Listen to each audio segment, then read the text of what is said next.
Hi everyone. Today I'm going to be reading to you chapter 1 of Maria Montessori's book, The Absorbent Mind.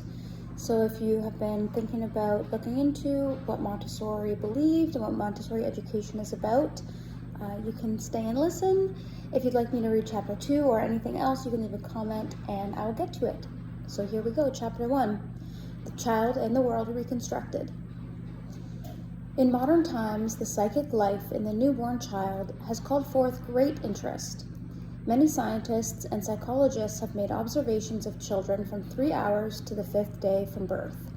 Others, after having studied children carefully, have come to the conclusion that the first 2 years are the most important of life. Education during this period must be intended as a help to the development of the psychic powers inherent in the human individual. This cannot be attained by teaching because the child could not understand what a teacher would say. Unexploited riches. Observation, very general and widespread, has shown that small children are endowed with a special psychic nature. This shows us a new way of imparting education, a different form which concerns humanity itself and which has never been taken into consideration. The real constructive energy, alive and dynamic, I'm gonna move you. Alive and dynamic of children remained unknown for thousands of years. Just as men trod upon the earth first and cultivated its surface in later times, without knowing of or caring for the immense riches that lay hidden in the depth, so is man nowadays progressing in civilization without knowing of the riches that lie buried inside the psychic world of the child, and indeed for thousands of years, from the very beginning of humanity itself, man has continued repressing these energies and grinding them into the dust. It is only today that a few have begun to suspect their existence. Humanity has begun to realize the importance of these riches which have never been exploited, something more precious than gold, the very soul of man. These first 2 years of life furnish a new light that shows the laws of psychic construction. These laws were hitherto unknown. It is the outer expression of the child that has revealed their existence. It shows a type of psychology completely different from that of the adult. So here begins the new path. It is not the professor who applies psychology to children. It is the children themselves who teach psychology to the professor. This may seem obscure, but it will become immediately clear if we go somewhat more into detail. The child has a type of mind that absorbs knowledge and instructs himself. A superficial observation will be sufficient to show this. The child of 2 speaks the language of his parents. The learning of a language is a great intellectual acquisition. Now, who has taught the child of 2 this language? Is it the teacher? Everyone knows that's not so. And yet the child knows to perfection the names of things, he knows the verbs, the adjectives, etc. If anyone studies the phenomenon, he will find it marvelous to follow the development of language. All who have done so agree that the child begins to use words and names at a certain period of life. It is as if he had a particular timetable. Indeed, he follows faithfully a severe syllabus which has been imposed by nature, and with such exactitude that even the most painstaking school would suffer in comparison. And following this timetable, the child learns all the irregularities and different synactical constructions of the language with exacting diligence. Vital years. Within a child, there is a very scrupulous teacher. It is he who achieves these results in every child, no matter in what region he is found. The only language that a man learns perfectly is acquired at this period of childhood, when no one can teach him. Not only that, but no matter what help and assistance he will get later in life, if he tries to learn a new language, he will not be able to speak it with the same exactitude as he does the one acquired in childhood. There is a psychic power in the child that helps him. It is not merely a question of language. At 2 years, he is able to recognize all the things and persons in his environment. The more one thinks about it, the more it becomes evident that the construction the child achieves is immense. For all that we possess has been constructed by the child we once were. and the most important faculties are built in the first 2 years of life. It's not merely a question of recognizing what is around us or understanding and dealing with our environment. It is the whole of our intelligence, our religious sentiment, our special feelings of patriotism and caste that are built during this period of life, when no one can teach the child.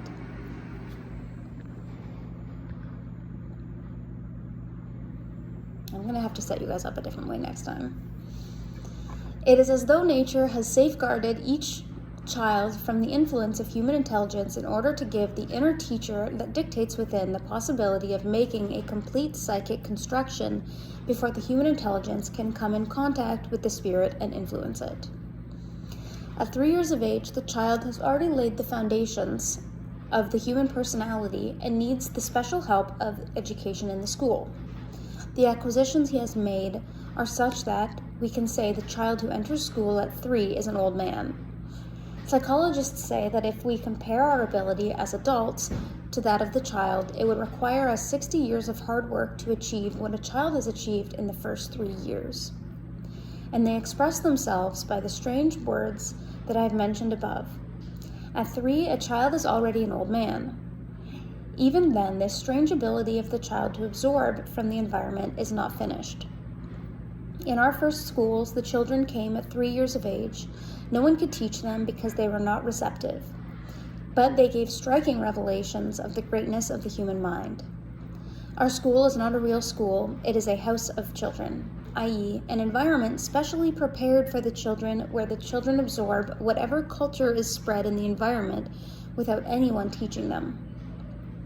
In our first school, the children who attended came from the lowest class of people. The parents were quite illiterate. Yet these children at 4 years knew how to read and write.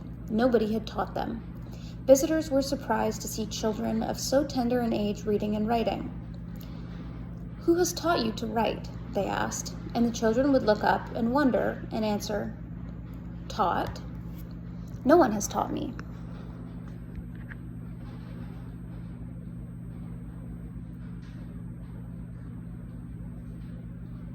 No one has taught me.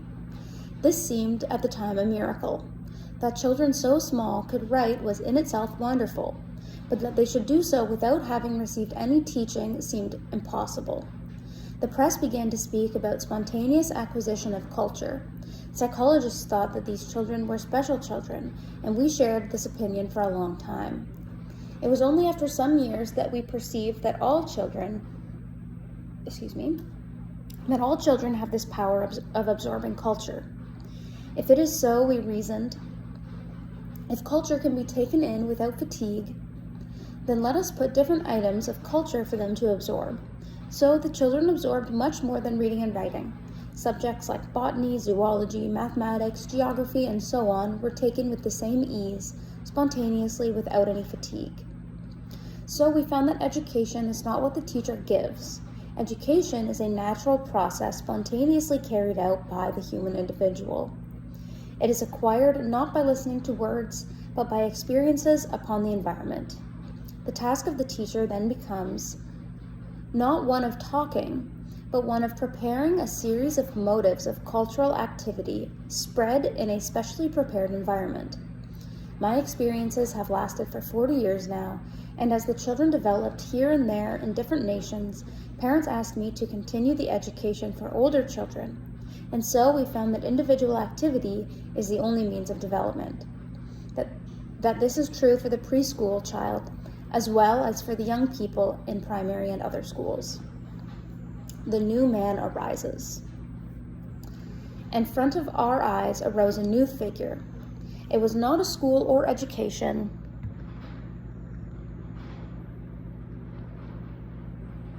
It was not a school or education.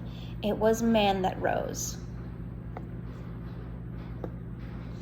Man who revealed his true character as he developed freely, who showed his greatness when no mental oppression was there to restrict his soul. And so I say that any reform of education must be based upon the development of the human personality. Man himself should become the center of education, and it must be remembered that man does not develop only at the university. Man starts his development from birth and before birth. The greatest development is achieved during the first years of life, and therefore it is then that the greatest care should be taken. If this is done, then the child does not become a burden. He will reveal himself as the greatest marvel of nature. We shall be confronted by a child, not as he was considered before, a powerless being, an empty vessel that must be filled with our wisdom. His dignity will arise in its fullness in front of our eyes as he reveals himself as the constructor of our intelligence, as the being who, guided by the inner teacher, in joy and happiness, works indefatigably, following a strict timetable to the construction of that marvel of nature, man. We, the human teachers, can only help the great work that is being done, as servants help the master. If we do so, we shall be witness to the unfolding of the human soul, to the rising of a new man who will not be the victim of events, but who will have the clarity of vision to direct and shape the future of human society. So that is the end of chapter 1. I really appreciate how much she has respect for the children she works with. That's really clear in her writing. If you're here, thank you so much for listening. And if you want me to read chapter 2, I absolutely will. So just let me know. Have a nice day. Bye.